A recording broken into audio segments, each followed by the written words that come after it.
Hello, welcome to Beta Feminist Podcast, the podcast where we talk about feminist issues from the perspective of an African woman living in Africa. I am your resident Beta Feminist host, Ijoma.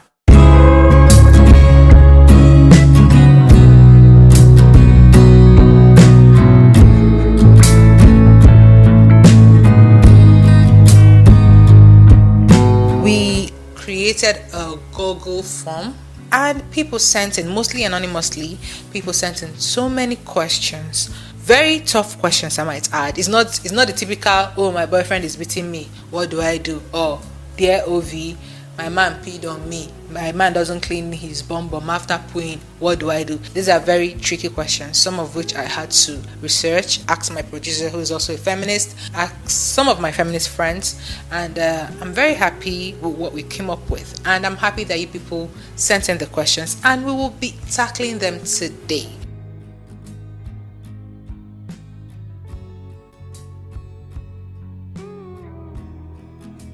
Hi Lolo, my question is, dating a married man as a single lady, mostly for material things, does it make a lady less of a feminist? You know, women supporting women and all. Feminism is about women asking for the same rights as men. If a man gets 100% rights, a woman wants 100% rights, not give man 100, give women 80 or give women 70. That is what feminism is. Not about women supporting women actually. Now to your question, it takes nothing away from your feminism. Obviously, I'm not saying you should go and date married men. I'm actually not saying you should not. I'm very, very open to people dating married men. But as far as it's consensual, date whomever you want to date. Don't mind those people that say, again, I'm not trying to, before people say, oh, you're pushing women. No. But don't mind those people that say, how can you watch another woman cry and claim you're a feminist? Again, feminism is not about wiping tears of women. We have a common goal, which is equality from men. And the thing is, men never ask this question. Men never come to say, am I less of a man when I date a married woman? They don't ask that question. The fact that you even had to put in brackets, mostly for material things,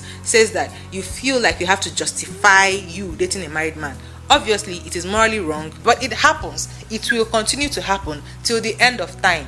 If you want to date a married man, whether for sex, whether for material things, whether for whatever, dating, it doesn't make you any less of a feminist. Does it make you a good person? I don't know. We need to stop revolving feminism around men's blocos. And I know this is going to piss off a lot of married women, but it is not about you. Feminism is not about you and your husband. Feminism is not about me and my boyfriend, or me and the phallus I'm riding. It's not about me. It's not about one single person. It's not a cult we started so that people will stop fucking our husbands. So it is not. You can date all the married men you want to date, fuck all the married men you want to fuck my own husband or boyfriend, join, and you will still be a feminist. They are mutually exclusive things. So this is where it looks like single women and married women are always clashing, because married women will be like, oh, how can you call yourself a feminist and you contribute to another woman's pains? But feminism is not about us alleviating your pains. It's not about us watching your husband's penis and saying no.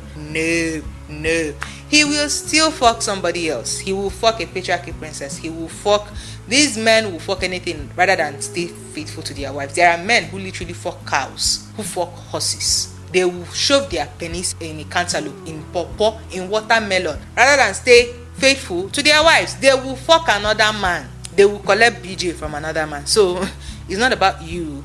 Women tend to feel very guilty when it comes to being a party to an extramarital affair, being the other party. Men don't give a fucking rat's ass. Men will fuck any woman they want to fuck, married or single, and they don't think it takes 1 inch of their masculinity away. It's only feminists, it's only women that will think, oh, it degrades them, because we are expected to be more morally conscious. We are expected to be more moral than men. Men will fuck all their sugar mummies, fuck all the married women they can, get away with, and they don't bat an eyelid. And their fellow men will not tell them, oh, how can you contribute to another man's pain? How can you call yourself a man and you're doing this? How can you do this? It's only women that have to, before you can be a feminist, you don't have to fuck it. You don't have to. No, sis, do you fuck that man?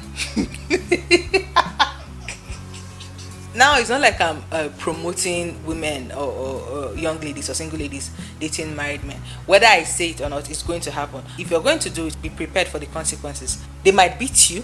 They might pour you acid. They might hire people to embarrass you, take videos of you, anything, all of that. People, especially women, can become illogical, become mad, morph into beasts when it has to do with their men. They will leave you when you go after their business, leave you when you go after their source of livelihood, leave you when you go after anything they hold dear, insult them, insult their mother, but once you touch their husband's penis they will beat you. So you have to be prepared for all of that. It might go sideways real fast. Does it make you less of a feminist? Even if they pour you acid on that venture, you are still a feminist, my dear.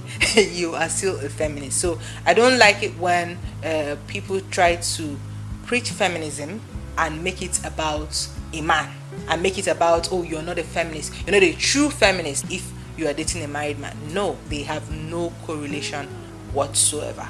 You're still a feminist every time, anytime, any day. This question, all right, let me read it. I would really appreciate a conversation on the intersection between transgenderism and feminism.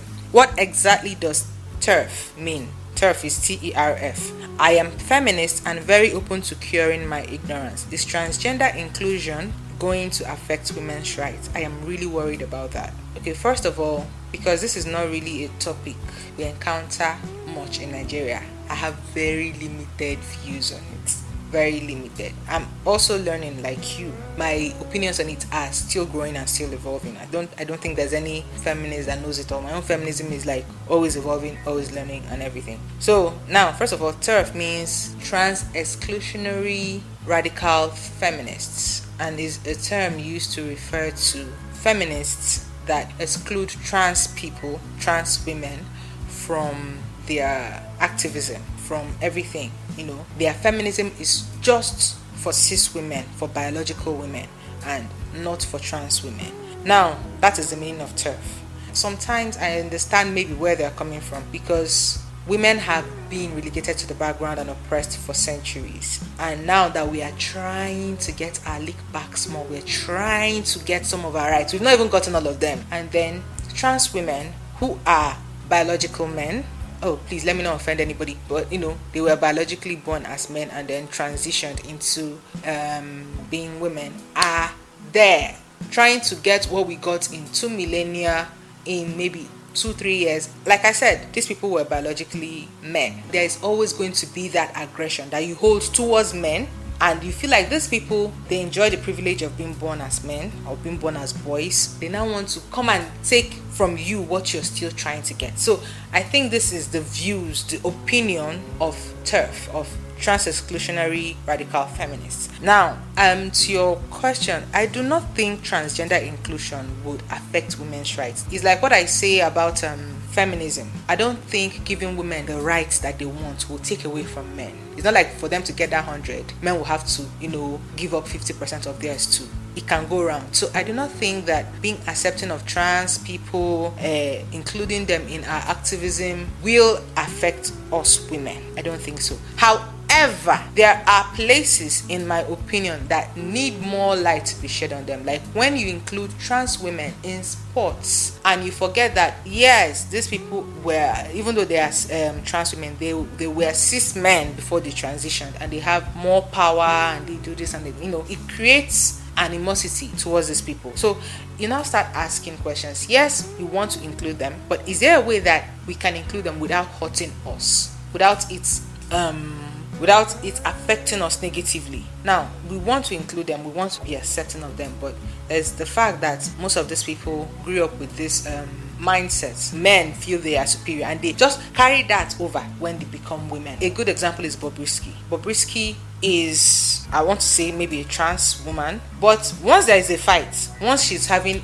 a fight with any female celebrity, she goes, I'm a man, I'm going to beat you. I have 2 genders, male, female, I'll join them together and beat you. Now, it's something, she falls back on that masculine protection that she's always had. There are times you see Bobrisky say stuff like, "Ashawo, oh my God, every man don't fuck you. You are just Ashawo, everybody don't fuck." And you keep wondering, I thought you're a woman. Apart from the physical fights, the sports, there are things that you see, and then it creates animosity towards trans people.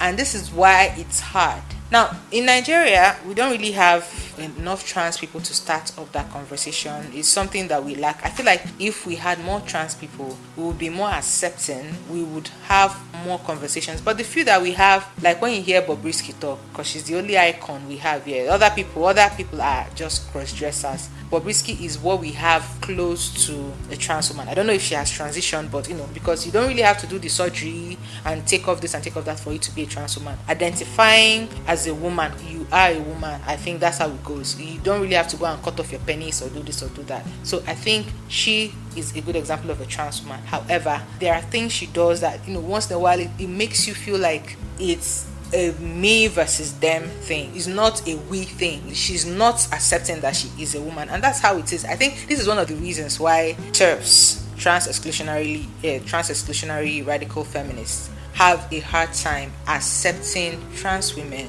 as women. So that is it. Like I said, my opinions on this are still growing, and because we don't have an active trans community, we have an active queer community here, but the trans community is very little and does not have as much exposure because of transphobia. So that is it. I think the more they grow, the more we will learn about it. It's like racism in America, in Europe, and everything. Because we don't have a situation where white people are oppressing us here, our views on racism is very limited. You see a black person, a Nigerian person, go to African American page and be like, people are always complaining because they don't have the right knowledge about it. They don't understand they had to be slaves to this, to that, the Jim Crow and everything. Because of the limited information we have, we cannot make astute observations about this. So likewise here with trans, this is the little I know, and I think I'm still learning and I'm still open to learning, on this particular issue. I don't think, like I said before, I don't think that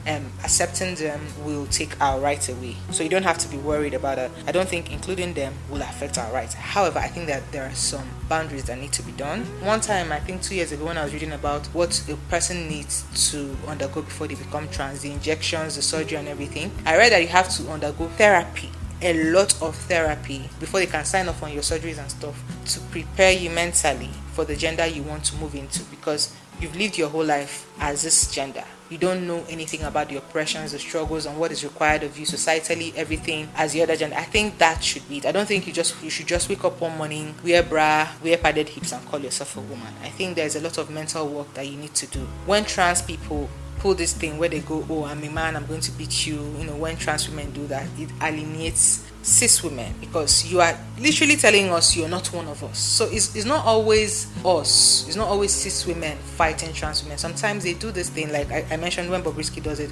call you a shawo, do this one, women are this, women are that, then tomorrow you come back and claim, oh, I'm a woman. Then when it gets tough, you remember, oh, I'm a man. It kind of blurs the line, and it creates animosity. It becomes a we versus them thing. So I think this is it. This is why it looks the way it does. So this is the next question. Hello Ijeoma, I trust you're doing well. Please, I need clarity on the steps to take if I don't want to change my name after marriage. I've tried googling what Nigerian law says about not taking your partner's name, but I couldn't find anything online. All the articles I found online just always assume the woman will take her partner's name after marriage. Thank you. This is probably the easiest one. If you don't want to take your partner's name after marriage, you actually have to do nothing. There's nothing, absolutely nothing. You just continue the way you were. There is nothing to do. There is no form to fill. You just continue with your documents. Where you have to write married, you tick married. Where you have to write your name, you write your name and your normal surname, and that's it.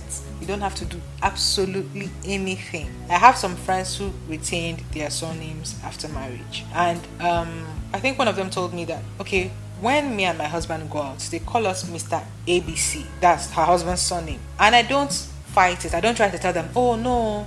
I just allow myself to be called Mr. and Mrs. ABC. I take it that way. But all my documents still carry my surname XYZ. And I think that's how it should be, or that's how it is for most people that don't change their surname. So if you don't want to change your surname, you don't have to do anything. You can correct people, you cannot correct people if they address you as Mr. and Mrs. ABC. You don't have to do anything. It's very simple. You don't have to do anything.